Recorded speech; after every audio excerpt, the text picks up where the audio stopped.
नमस्कार, आप देख रहे हैं हमारू राजस्थान। मैं हूं आपके साथ हर्षदा। डूंगरपुर जिले के सागवाड़ा थाना पुलिस ने गधे चोरी के मामले में 2 आरोपियों को गिरफ्तार कर उनके कब्जे से 9 चोरी किए गए गधे बरामद किए। मामले की शुरुआत 17 नवंबर को हुई, जब प्रार्थी मालाराम ने रिपोर्ट दर्ज करवाई कि वह और उसका भाई गोवाड़ी गांव में भेड़ चरा रहे थे और उनकी गधों की अदृश्यता पर आशंका जताई थी। तो पुलिस ने मामले की जांच शुरू की और तकनीकी साधनों का उपयोग करते हुए पिकअप चालक बंशुलाल को पकड़ा, जिसने जानकारी दी कि गए सलूम्बर में छोड़ दिए गए थे। आगे की जांच में पुलिस ने आरोपी राजू कालबेलिया को गिरफ्तार किया, जिसने 9 गधे चोरी करना स्वीकार लिया है। फिलहाल उनके साथियों का पता लगाने की कोशिश की जा रही है। डूंगरपुर से सादिक अली की रिपोर्ट। हनुमानगढ़ जिले में नशे की प्रवृत्ति पर रोक लगाने के लिए जिला प्रशासन ने खेल प्रतियोगिताओं का आयोजन किया और इसी कड़ी में राजीव गांधी स्टेडियम में जिला स्तरीय वॉलीबॉल प्रतियोगिता का समापन हुआ। जिला कलेक्टर कानाराम ने समारोह में कहा कि युवाओं को नशे से दूर रखने के लिए उन्हें जागरूक करना और खेलों के माध्यम से व्यस्त रखना जरूरी है। प्रतियोगिता में ग्रामीण वॉलीबॉल स्मैशिंग में पुरुष वर्ग से नोहर और महिला वर्ग में संगारिया की टीम ने जीत दर्ज की। समापन समारोह में विजेता टीमों को नकद पुरस्कार भामाशाह शिव रतन खडगावत ने दिए। इस मौके पर हनुमानगढ़ विधायक गणेश बंसल, पूर्व विधायक धर्मेंद्र मोची और अन्य जनप्रतिनिधि भी मौजूद थे। हनुमानगढ़ से विनोद चौधरी की रिपोर्ट। जयपुर के सीतापुरा स्थित Mahatma Gandhi college of pharmaceutical sciences में डिप्लोमा फार्मेसी द्वितीय वर्ष के विद्यार्थियों का विदाई समारोह धूमधाम से मनाया।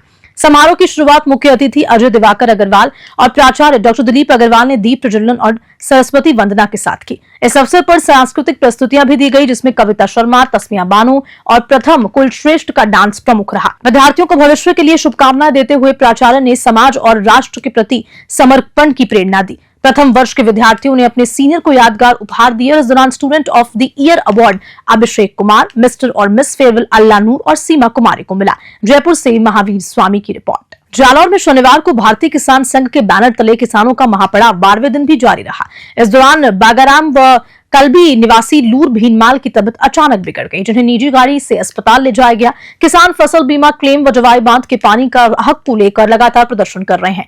लंबे समय से समाधान न मिलने के कारण आंदोलन उग्र होता जा रहा है। तो वहीं प्रदर्शनकारियों का ये कहना है कि वे अपनी मांगे पूरे होने तक डटे रहेंगे।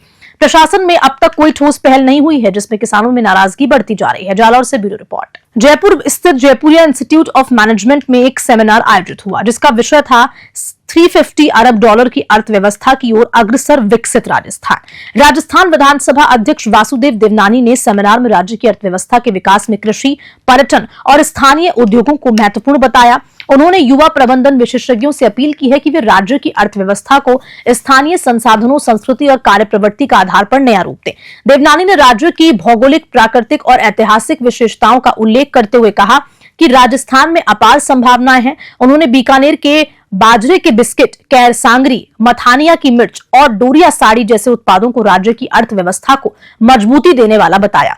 सेमिनार में डॉक्टर प्रभात पंकज, डॉक्टर एसपी शर्मा और आरके गुप्ता ने भी अपने विचार साझा किए। जयपुर से उमंग माथुर की रिपोर्ट।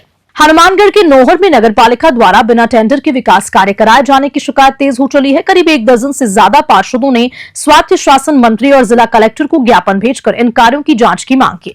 पत्र में आरोप है कि नगरपालिका प्रशासन ने नियमों की अनदेखी करते हुए कई काम बिना टेंडर प्रक्रिया के करवा लिए।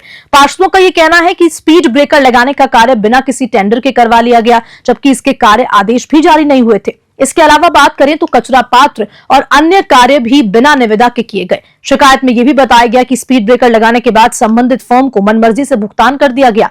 पत्र पर पालिका उपाध्यक्ष और अन्य पार्षदों के हस्ताक्षर हैं। हनुमानगढ़ से विनोद चौधरी की रिपोर्ट। श्रीकरणपुर में बार संघ की चुनावी मीटिंग में एडवोकेट दलजीत सिंह बराड़ को निर्विरोध अध्यक्ष चुना गया। साथ ही साथ उपाध्यक्ष के रूप में सुभाष गरुड़ा, सचिव कुलदीप सिंह, सह सचिव विनय गर्ग और सविता रानी तथा कोषाध्यक्ष के रूप में इंद्रजीत सिंह बर्डिंग को नियुक्त किया गया। चुनाव के बाद एडवोकेट दलजीत सिंह बराड़ को सभी अधिवक्ता, जनप्रतिनिधि और समाज सेवियों ने बधाई, शुभकामनाएं दी। बराड़ ने कहा कि वे वकीलों के हितों को ध्यान में रखते हुए कार्य करेंगे। उल्लेखनीय है कि बराड़ समाज सेवा से भी जुड़े हुए हैं और समाज सेवी संस्थाओं को आर्थिक सहयोग प्रदान करते रहते हैं। उनका व्यक्तित्व मिलनसार और सकारात्मक है। श्रीकरणपुर से कृष्ण आसेरी की रिपोर्ट। हनुमानगढ़ जिले के राठीखेड़ा पुल से इंदिरा गांधी फीडर की पटरी पर आरडी 631 कार अनियंत्रित होकर नहर में जा गिरी, जिससे कार में सवार पति पत्नी डूबने से मौत हो गई। शुक्रवार को दोपहर करीब 4 बजे यह हादसा हुआ, जब लाल रंग की कार राठीखेड़ा पुल से बड़ी पुल की ओर जा रही थी और अनियंत्रित होकर नहर में जा गिर गई। कार के पीछे चल रहे बाइक सवार ने नहर में गिरती हुई कार देखी और खेतों में काम कर रहे किसानों को इसकी जानकारी दी। इसके बाद किसानों ने पुलिस को सूचित किया। तलवाड़ा थाना के सीओ करण सिंह ने बताया कि पुलिस और प्रशासनिक अधिकारियों के निर्देश पर एसडीआरएफ और गोताखोरों की टीम ने शाम को नहर में तलाशी शुरू की, लेकिन अंधेरे के कारण रेस्क्यू कार्य रोक दिया गया। शनिवार सुबह 9 बजे फिर से रेस्क्यू काम शुरू किया, जिसमें कार को बाहर निकाल लिया गया। मृतकों की पहचान भादरा तहसील के गांव कनाव के निवासी मदन सिंह और उनकी पत्नी ममता के रूप में हुई। नौहर से सेठी गोदारा की रिपोर्ट। नगर पालिका में कार्यरत सफाई कर्मचारियों को मूल पद पर लगाने की मांग की जा रही है लगातार। नीमकाथाना जिले के उदयपुर बाटी नगर पालिका में कार्यरत सफाई कर्मचारियों को उनके मूल पद पर पुनर्नियुक्त करने की मांग जोर पकड़ ली है। नगर पालिका के सदस्यों ने इस संबंध में जिला कलेक्टर और एसडीएम को शिकायत दी। सदस्यगण का कहना है कि लंबे समय से सफाई कर्मचारी अन्य विभागों में काम कर रहे हैं, जिसके कारण नगर पालिका की सफाई व्यवस्था में भारी कमी आई है। सदस्यों ने बताया कि राज्य सरकार द्वारा सफाई कर्मचारियों को उनके मूल पद पर कार्य करने के लिए आदेश जारी किया गया, लेकिन इसके बावजूद सफाई कर्मचारी अन्य विभागों में तैनात हैं। वर्तमान में 30 सफाई कर्मचारी नगर पालिका में कार्यरत हैं, जिनमें से 15 अन्य विभागों में तैनात हैं। इसके परिणाम स्वरूप कस्बे की साफ सफाई व्यवस्था पूरी तरह से चौपट है। नगर पालिका के पास 83 संविदा कर्मचारी सफाई कार्य के लिए तैनात हैं, लेकिन इसके बावजूद भी सफाई का काम ठीक से नहीं हो पा रहा। कर्मचारियों की सैलरी पर करीब 20 लाख रुपए खर्च हो रहे हैं, फिर भी सफाई व्यवस्था में कोई सुधार नहीं रहा। नगर पालिका के सदस्यों ने राज्य सरकार से मांग की है कि इन कर्मचारियों को उनके मूल पद पर वापस लगाया जाए, ताकि कस्बे में साफ सफाई की स्थिति बेहतर हो। नीमकाथाना से रविकांत अग्रवाल की रिपोर्ट। उत्तर पश्चिम रेलवे पर संचालित होने वाली सभी ट्रेन में अब वातानुकूलित श्रेणी के कोचों में स्वच्छ और उच्च गुणवत्ता वाले बेडरोल प्रदान किए जा रहे हैं। रेलवे के मुख्य जनसंपर्क अधिकारी कैप्टन शशि किरण के अनुसार इन बेडरोल की चादरों और पिलो कवर को हर उपयोग के बाद से मैकलाइड लॉन्ड्री में धुला और इस्त्री किया जाता है, ताकि यात्रियों को स्वच्छता और उच्च स्तर की सुरक्षा मिल सके। उदयपुर, अजमेर, बीकानेर, श्रीगंगानगर, जयपुर, जोधपुर और बाड़मेर में लॉन्ड्री स्थापित की गई है, जिनकी धुलाई क्षमता को अक्टूबर 2023 में 20 टन से बढ़ाकर 56 टन प्रतिदिन कर दिया गया। आने वाले समय में इस क्षमता को और भी आगे बढ़ाने की योजना है। कंबलों की धुलाई की प्रक्रिया भी 2010 में सुधारते हुए प्रत्येक महीने में एक बार की जाती है। इसके साथ ही एसी कोच में हर यात्री को 2 चादरें दी जाती है, जिनमें से एक को सीट पर बिछाने के लिए और दूसरी को कंबल कवर के रूप में इस्तेमाल किया जाता है। रेलवे द्वारा ट्रेन के तापमान को 24 डिग्री सेल्सियस कर रखने से कंबल की आवश्यकता भी कम हो जाती है। जयपुर से उमंग माथुर की रिपोर्ट। और इसी खबर के साथ हमारा राजस्थान में इतना ही। नमस्कार।